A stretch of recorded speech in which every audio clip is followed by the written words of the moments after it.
Olá, boa tarde. Estamos começando agora o nosso evento aqui, com 3 apresentações na área de saúde espacial. Este evento acontece no dia 24 de fevereiro de 2022. Esta é parte da atividade da Missão Espacial Análoga 103, organizada pela Estação Espacial Análoga Habitat de Marte, né? E então eu vou convidar a professora Thais Russomano, que vai realizar a primeira apresentação sobre fisiologia humana no ambiente espacial. Professora Thais, muito obrigado pela sua disponibilidade, poder estar conosco aqui ministrando a sua exposição.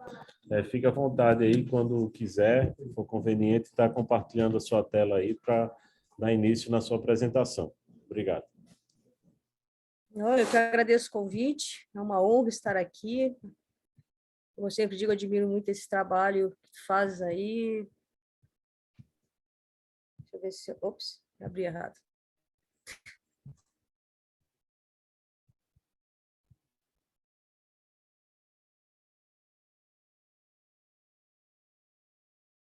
Vou tirar, não sei se eu tiro a minha imagem para garantir uma, acho que melhor, né?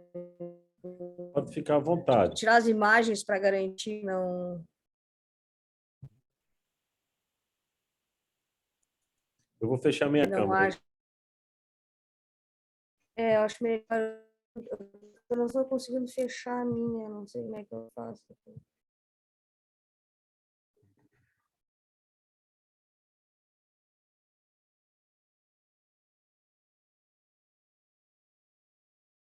Né? Tem que ter sempre...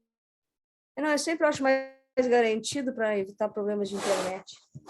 Então, pessoal, mais uma vez, muito obrigada, Júlio, pela oportunidade, né, de dividir um pouco do meu conhecimento com você, especialmente com o motivo de ir, digamos, para essa virtual. Nós estamos, que é a Inova Space e o núcleo da UFSC está participando, junto também com a Maidi Care da professora Marlise, que também amanhã. Eu estou aqui, eu sou médica, em minha formação acadêmica em medicina e fisiologia espacial, aeroespacial, tanto na parte da aviação, mas muito mais dedicada, digamos, à área espacial em si. E eu represento aqui, ao mesmo tempo, a Inova Space, a minha companhia britânica, que lida com a questão do ser humano no espaço, em ambientes aéreos, em outros ambientes extremos e na saúde digital. Nós temos vários projetos ligados à inovação e pesquisa, mas também muitos educacionais e de outreach, que não... Então, nesse momento, eu faço essa, digamos, apresentação de educação, né, de divulgação do que é o ser humano no ambiente espacial. Como eu disse, isso é parte da missão Análoga 103, virtual, Saúde em Marte, uma primeira iniciativa de colaboração com o Habitat Marte. Espero que seja o início de várias outras oportunidades nesse sentido. Então, assim, nós vamos ter que voltar no tempo, né, um pouco, assim, para tentar fazer um set the scene, não? Fazer uma caracterização desse cenário, do que é o ser humano no ambiente espacial. E aí nós começamos com o primeiro voo tripulado, quando começou a exploração humana do espaço, em 1961, precisamente no 12 de abril de 1961, com o voo de 108 minutos do Gagarin na Vostok 1, né, um cosmonauta russo. E existiam já se pensava naquela época em algumas coisas que poderiam acontecer com o ser humano na exposição ao ambiente extraterrestre, né? Então, são os fatores, os efeitos que poderiam acontecer no Gagarin. Essa lista eu traduzi do russo e ela acabava com 3 pontinhos. Nesse momento, um grande desconhecimento do que seria, né, uma missão espacial. Tripulada por um cosmonauta, no caso, vindo da Rússia. Então, assim, vocês podem notar aqui, eu não quero ler toda a lista, mas só para vocês terem uma noção assim, de quão complexa era a coisa. Por exemplo, temos coisas contraditórias aqui, né? Retenção urinária, o aumento do fluxo urinário, hipertensão ou hipotensão arterial. Ou seja, eles quiseram se proteger, né, de coisas que poderiam acontecer depois do voo, como perda de sono, cansaço, como coisas poderiam acontecer durante o voo, né, como alucinações, como alteração urinária, ou hipotensão, hipertensão, etc. Então, não sabia absolutamente nada, né, do que se... Mas o voo foi de sucesso, o Gagarin foi e voltou com segurança e saudável, então isso abriu as portas para que a exploração humana do espaço ocorresse, né? Uma coisa importante que se passou desde então, né, aqui eu trago o exemplo do Programa Espacial Americano, que eu tenho mais conhecimento desses detalhes, é que o ambiente das naves espaciais, atualmente das estações espaciais, também se tornaram muito mais, assim, digamos, habitáveis, né? Se a gente pegar o projeto Mercúrio, Gemini e Apolo, nós temos uma pressão barométrica baixa de 5 psi, né, com um aumento de oxigênio que vai a 100%. Normalmente a gente respira em torno de 20, 21% de oxigênio da atmosfera, o que mostra que era um risco grande, né, para os astronautas estarem nesse ambiente. Já no projeto Skylab, uma tentativa de começar a mudar essa atmosfera, apesar da pressão seguir a mesma, se diminuiu o oxigênio para 70% e se introduziu aí 30% de nitrogênio. Assim mesmo, ainda muito fora do que seria a nossa fisiologia normal, né? E só em 12 de abril de 1981, 20 anos depois do voo do Gagarin, que a Space Shuttle foi lançada pela primeira vez, com uma pressão barométrica já igual a um ATM, 760 milhões de mercúrio, 20% de oxigênio, 80% de nitrogênio, uma temperatura entre 18 e 27 graus, em geral em torno de 23, 24, um vapor d'água controlado e, infelizmente, não controlado até os dias de hoje, a quantidade, né, o percentual de CO2 presente, porque mesmo tentando se sequestrar esse CO2 do ambiente, não se pode ventilar propriamente, né, uma nave espacial, uma estação espacial abrindo uma porta, uma janela, né, e seria o fim da missão. Então, na verdade, se fica com esses problemas. Então, se a gente pensar nas missões de LEO, Low Earth Orbit Missions, né, ou chamada LEO, nós temos aí um ambiente muito apropriado para o ser humano e temos ainda, digamos, sobra para nós, para os cientistas espaciais, para os médicos, fisiologistas, nutricionistas, farmacêuticos, etc., 4 grandes áreas, né, que a gente tem que se preocupar. Na questão da órbita terrestre, com a microgravidade, com a radiação, os problemas psicoemocionais, sociais que podem acontecer durante os voos espaciais, e o ritmo circadiano, que é esse ritmo que se dá em 24 horas. Né? Então, assim, nós temos um relógio biológico que funciona para nós estarmos despertos de manhã e com sono à noite, fome tal hora. Né? Tem várias funções orgânicas que respeitam essas 24 horas. Como a espaçonave, a estação espacial, está em torno de 4 km de altitude, nós temos uma velocidade aí de 27 mil km por hora para manter essa nave em órbita, ou essa estação espacial.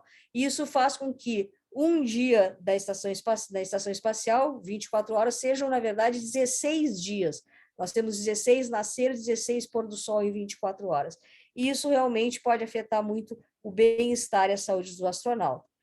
Se a gente retornar para a Lua, né, um dia, e se imagina que sim, agora com o projeto Artemis, nós vamos ter que lidar com o ambiente lunar, né? Então, a questão de uma ausência de atmosfera, onde não tem oxigênio, não tem água, não tem proteção contra radiações, meteoritos e asteroides, muita poeira, né? A Lua é muito cheia de poeira, o que faz com que muitas vezes isso possa ser um fator, digamos, de causar um mal-estar ou até mesmo uma complicação em saúde para o astronauta, né? E porque na hipogravidade, né, e especialmente na microgravidade, no retorno, como aconteceu no projeto, depois eles caminharem na Lua, os homens caminharam na Lua entre 69 e 72, quando eles voltavam para dentro da nave espacial e voltavam para a microgravidade, essa poeira, digamos, começava a flutuar, perdia a capacidade de sedimentação pela falta da ação gravitacional,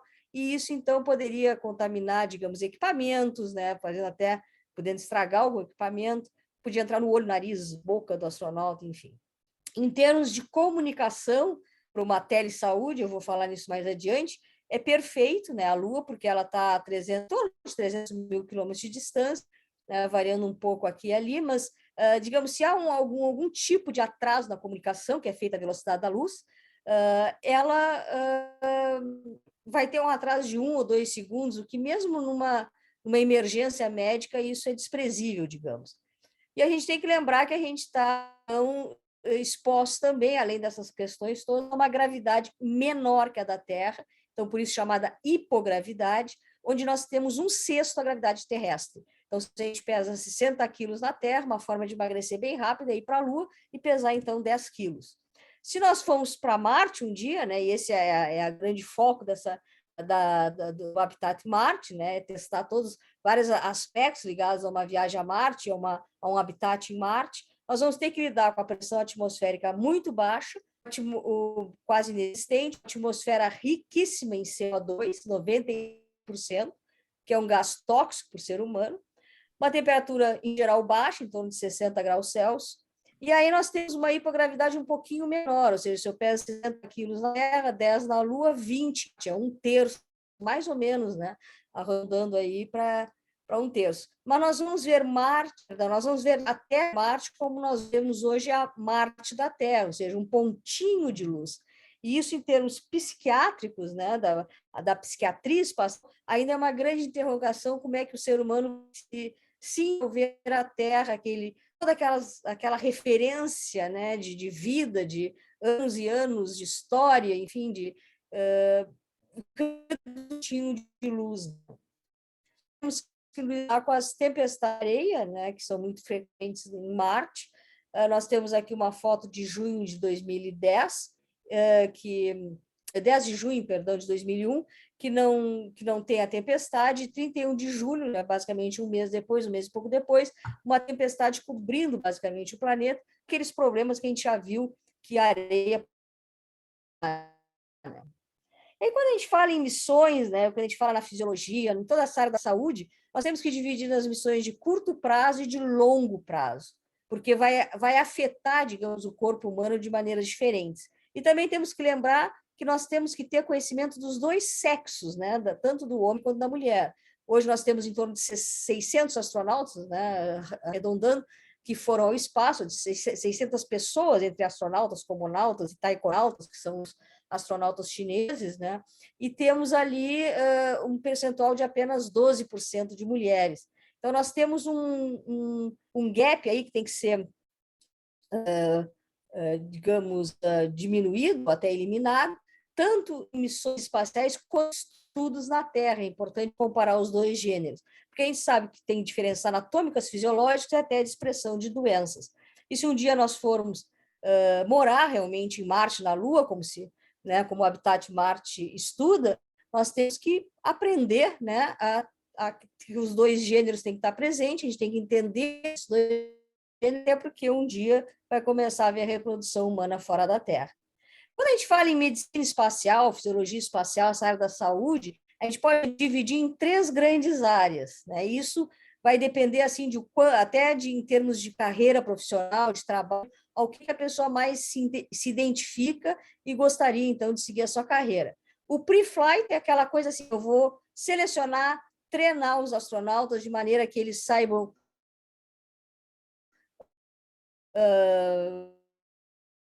emergências médicas, aprendendo a utilizar, por exemplo, equipamentos, como usar contramedir esse ambiente hostil, que é o espaço. No in-flight, durante a missão, então, claro, manter a saúde dos astronautas, né? 24 horas por dia, o centro, às vezes até mais de um centro, dependendo do tipo de missão. Hoje em dia é tudo mais internacionalizado e globalizado, então tem vários centros que monitoram, digamos, os astronautas e auxiliam em várias questões. E o pós-flight, né, que quando volta para a Terra, então tem que, dependendo até daquela coisa que eu falei, é uma missão curta de duração, a reabilitação, o reenquadramento da pessoa, tanto a nível familiar, social, como físico, mental, é muito mais fácil do que alguém que fica 6 meses, um ano exposto ao espaço. Eu, particularmente, né, isso é uma divisão minha, isso aqui vocês não vão encontrar em nenhum livro, eu divido a medicina espacial em 3 grandes áreas, e todas elas vão ter um efeito, digamos, ao se pensar num habitat um dia na Lua e em Marte, que são as alterações psicofisiológicas que vão acontecer por estar nesse ambiente novo, e isso vai se passar, queiramos ou não, né? Nós vamos passar por essas modificações anatômicas, fisiológicas, emocionais. o que eu chamo de medicina operacional, que é aquela ligada basicamente a aspectos operacionais da missão, como atividades extraveiculares, como colocar o traje espacial, quando colocar, quais são os riscos disso, da atividade fora, como se alimentar ou se hidratar durante essas missões fora da nave, fora da estação espacial, quando dormir, quando fazer a higiene pessoal, exercitar, etc. São todas as questões operacionais do teu dia que vão influenciar de alguma maneira a tua saúde e a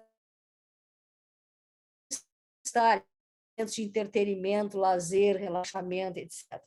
E a medicina clínica, que seria a medicina dedicada a tratar doenças que, além das alterações que se espera que ocorram na gravidade, né, nesse ambiente extraterrestre, que em cima disso possa haver alguma doença.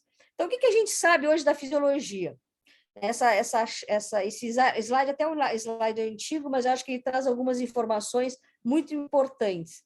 Uma delas, por exemplo, né, cada cor de linha aqui representa um sistema corporal. A gente pode ver que eles reagem de forma diferente em termos de intensidade e de tempo de aparecimento.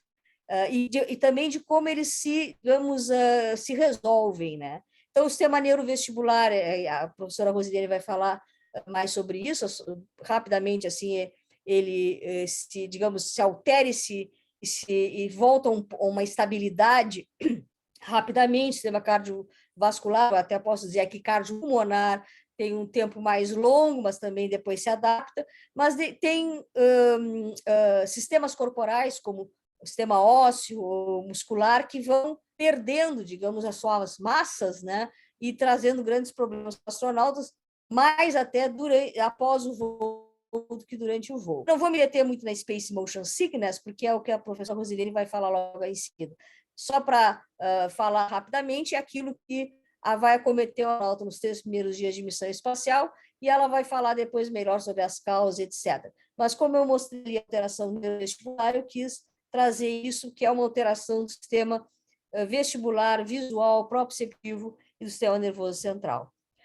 Na verdade, um dos problemas ou melhor, uma das adaptações, aclimatizações mais conhecidas são as alterações cardiopulmonares, né? Então, aqui nós temos 4 bonequinhos ali em cima, né? O primeiro está na terra, na posição ereta, né? Em pé, com mais sangue na parte inferior do corpo. Quando se vai para a microgravidade, isso começa a mudar e vai para a parte superior do corpo, pegando inicialmente o coração e mudando todas as pressões, né? Tanto intraocular, aparentemente a intracraniana ainda em estudo, né? A pressão arterial até se mantém adequada, mas as pressões vasculares da cabeça aos pés, esse gradiente hidrostático que nós temos desaparece. Aí existe uma adaptação, existe uma perda da parte líquida do sangue, chamada plasma, né, de até 20%, que vai para espaços dentro do corpo, chamados terceiro espaço, e ali nós temos um coração já menor, né, um sangue, vocês podem comparar assim, apesar de mais predominante na parte superior, ainda assim em menor quantidade. E quando volta para a Terra, começam alguns problemas relacionados exatamente a essa alteração, né, das pressões, da maneira de controlar a pressão, do sistema cardiovascular, a quantidade de sangue circulante e o volume, o tamanho do coração, que atrofia depois de 6 meses de missões espaciais. Essas alterações, né, quando se está no espaço, ali no bonequinho 2 e 3, são chamadas de Puff Face and Bird Legs Syndrome, porque, na verdade, nós temos, então, um rosto mais inchadinho, mais fundinho, e as pernas mais fininhas, né, em função dessa redistribuição de sangue. Em termos assim da postura, né, até a postura do nosso corpo, até a curvatura das nossas colunas, da nossa coluna, se altera, né? Ao invés de ter formato normal de coluna, fica mais um formato abulado, assim, formando a letra D, né? A gente fica numa posição chamada posição semifetal, com os braços elevadas, então a gente fica, como está até essa astronauta ao fundo ali, não sei se vocês conseguem ver bem, com uma camisa rosa, ela está nessa posição semifetal.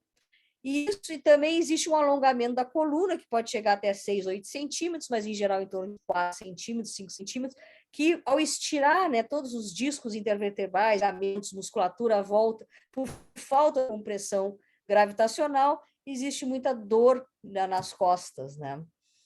Eu comentei que os ossos e músculos vão perdendo massa ao longo do tempo, isso é extremamente preocupante, isso se concentra na parte da pelvis para baixo, né, até os pés, mas podendo, por exemplo, no osso do calcâneo, perder até 2% ao mês. Então, nós estamos falando de perdas ósseas importantíssimas, porque uma pessoa que perde 1% ao ano já perdeu muito.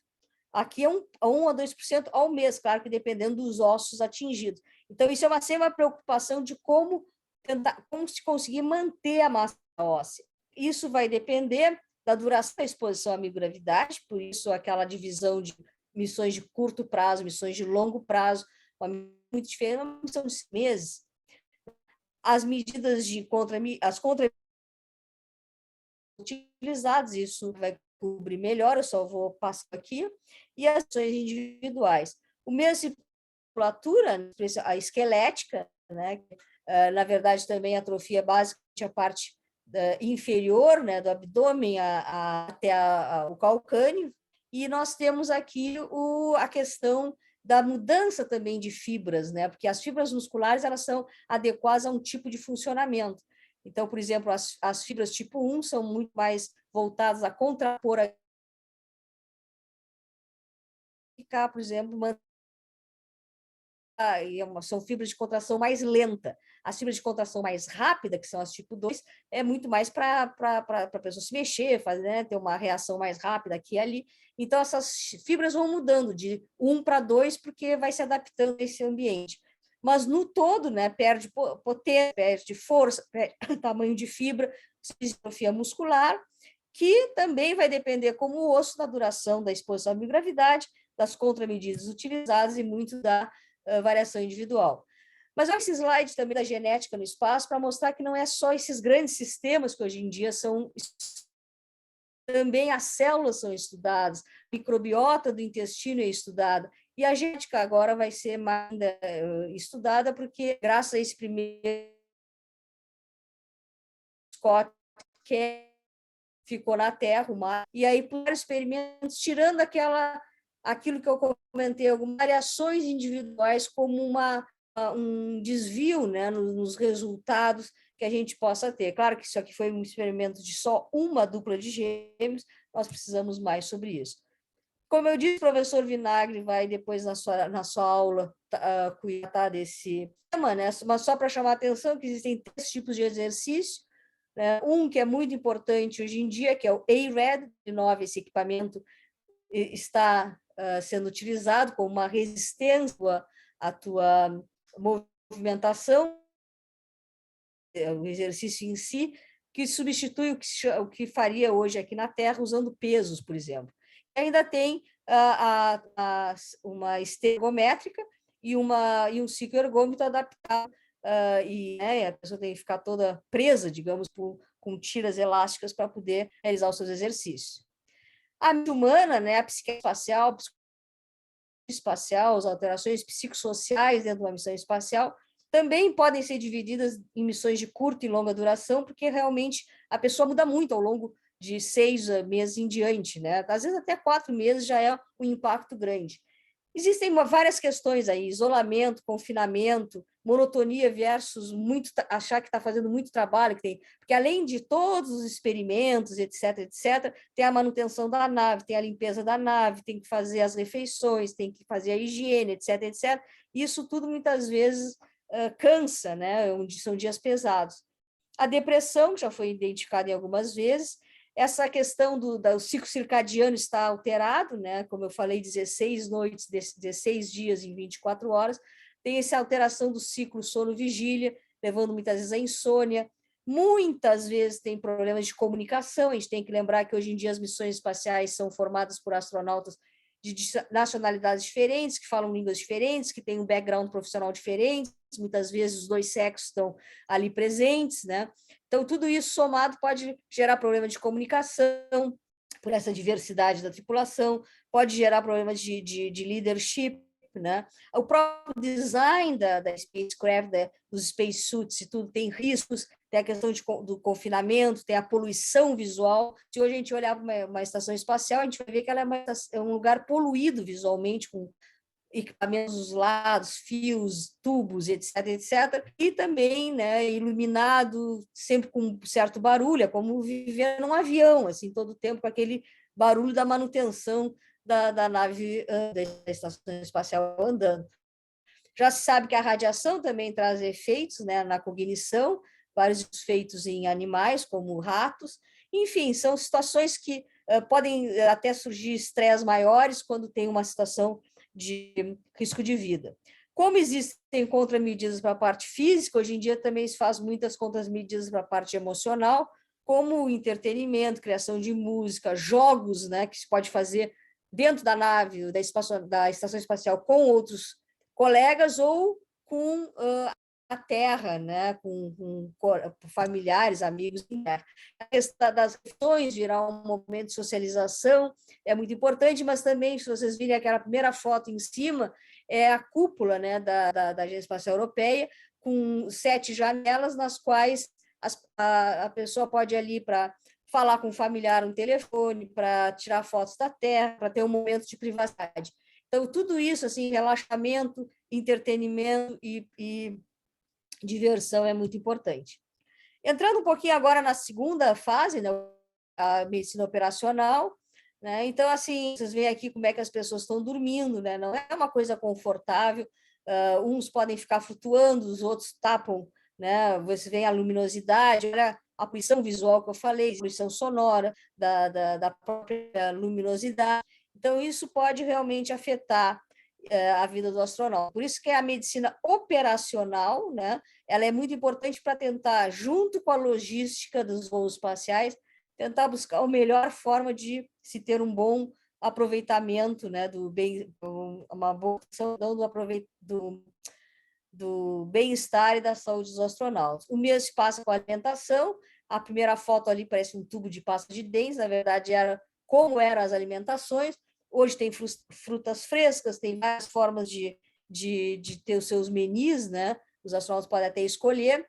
E uma coisa muito importante aqui, né, trazendo como uma contramedida assim, de uma questão operacional, que é a alimentação, junto com uma contramedida fisiológica, o exercício, com o advento, né, com o surgimento do AIRED, 2009, esse exercício contra a resistência, o professor Vinagre vai explicar melhor depois, nós temos uma combinação da vitamina D, né, no suplemento alimentar e também suplemento medicamentoso, de 800 unidades dia, um exercício mantendo a densidade mineral óssea em períodos de 4 a 6 meses de spaceflight, né, de uma missão espacial.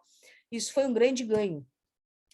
Na medicina clínica, né, a última parte, assim, nós temos aqui, só para vocês entenderem, que além dessas alterações todas, essas mudanças, né, que são imensas, eu só dei realmente uma apresentação geral disso, né, nós temos, pegando as mais importantes, mas assim mesmo, muito geral, nós temos aí, de 81 a 98, 17 anos de Space Shuttle, né, vocês aqui podem ver várias alterações, né, desde o sistema digestivo, pele, infecções, alma, alterações musculoesqueléticas, respiratórias, etc., que os astronautas sofreram. Ou seja, além das alterações, nós temos doenças no espaço.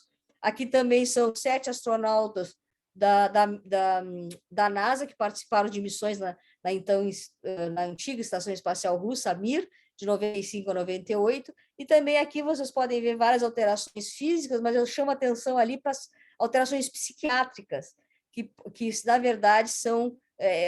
fica muito confinado ainda a questão do isolamento, confinamento desses aspectos, levando muitas vezes à depressão. A gente sabe mais ou menos tudo isso, muito mais sabia no tempo do Gagarin. O que a gente faz com esse conhecimento, né? Primeiro, treinamento, importantíssimo, treinamento dos astronautas, lembrando que apenas 8% dos astronautas são médicos, portanto, os astronautas têm que ter um conhecimento dessas alterações que vão passar e identificar quando existe uma coisa a mais, né, que seria uma alteração clínica, e poder fazer algum tipo de sutura ali, algum tipo de procedimento médico, coletar dados de uma forma correta para mandar para a Terra, né? E esse eu até chamo a atenção aqui desse anúncio da ESA, que foi de 2017, mostrando que a telemedicina via satélite pode ser utilizada na chegada do astronauta à Terra. Essa volta, né, do astronauta, que vai ser falado mais adiante, mas o que é importante é que a telemedicina também tem que ser utilizada não só durante a missão, mas também no pós-missão. Claro que isso, né, quando a gente fala em telemedicina, saúde digital, telesaúde, nós estamos falando de uma comunicação, como eu disse, em tempo real, com os voos na órbita terrestre, onde se faz coleta de dados médicos em intervalos regulares, um suporte à emergência médica facilmente se faz, porque é tudo em comunicação de tempo real, né? Pode fazer uma avaliação fisiológica ou psicológica dos astronautas, então isso fica muito fácil. Mas, quando se fala em Marte, a história é outra, né? Tem que lembrar que os astronautas vão passar em torno de 6 meses viajando em microgravidade, com radiação, com aqueles problemas socioemocionais, psiquiátricos que pode acontecer, vão ter que lidar com o ambiente marciano, a hipogravidade, todas aquelas outras coisas que nós já comentamos em termos da atmosfera rica em CO2 e muito tênue, a questão das tempestades de areia, a questão da temperatura baixa e, além disso, da radiação espacial. E nós vamos ter uma distância que vai variar no mínimo de 55 milhões a 400 milhões de quilômetros, o que dá um atraso na comunicação de 3 minutos para cada lado, na melhor das hipóteses, até 22 minutos para cada lado, uma média aí de 12,5 minutos para cada lado. Isso é muito para uma emergência médica, talvez não para alguns outros tipos de, digamos, suporte médico, mas para uma emergência realmente é muito complexo. Então, algumas coisas a mais têm que ser feitas para os astronautas serem mais autônomos no espaço, nessa questão do bem-estar e da saúde, especialmente em Marte. Então, assim, produzir ferramentas odontológicas até, ou médicas, hoje já é uma possibilidade com a impressora 3D, então não precisa levar tudo, né? Você pode se adaptar a se fazer algum tipo de, construir algum tipo de ferramenta médica, odontológica. Eles têm que estar bem treinados, como eu falei, em alguns procedimentos, coletar sangue, fazer uma pequena sutura e, ao mesmo tempo, coletar dados médicos de uma forma correta para poder enviar para a Terra. Mas nós vamos ter que confiar muito na inteligência artificial, em algoritmos muito bem construídos para auxiliar na identificação de doenças e manejo de doenças, porque exatamente esse contato com a Terra vai ser muito mais precário. Então, robonautas vão ser importantes, né, os robôs doutores, que vão trazer, digamos, uma certa confiança, né, uma segurança para o voo espacial nas questões médicas. Claro que a Terra vai estar sempre a postos e ajudando, mas vai ter esses intervalos de comunicação que os robôs, aí no caso, com algoritmos muito complexos e muito bem feitos, podem auxiliar. Né? Aqui, por exemplo, né, nós temos uma possibilidade de uma viagem a Marte. Isso aqui foi lançado pela ESA recentemente, sobre a hibernação, né? Porque a gente tem que pensar que não é só a saúde do astronauta, só o bem-estar do astronauta. Para isso acontecer, nós também temos que ter todo um aparato de suprimentos que o astronauta vai precisar, de lixo que o astronauta vai criar, né? E todas essas questões, elas podem ser diminuídas, né? Eu não digo eliminadas, claro, mas diminuídas se os astronautas hibernarem até Marte. Então, isso é uma das coisas que foi falado várias vezes. Eu, até uma aluna aqui do King's College, que entrou em contato comigo recentemente, ela quer fazer exatamente um trabalho, tipo uma monografia sobre a hibernação como um método de transporte, que poderia auxiliar em todas essas questões logísticas e também na medicina. E para a gente fazer um fechamento, como é que se estuda isso aqui na Terra, no ar e na água, né?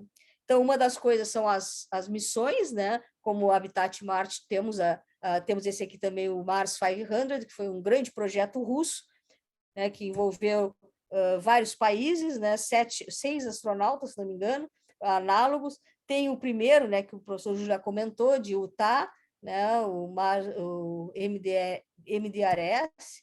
Temos hoje as missões do Austrian Space Forum, né, que são feitas em diferentes países, e aí testam também essas questões extraveiculares, etc. E em termos de atividades aéreas, né, o melhor exemplo aqui são os voos parabólicos.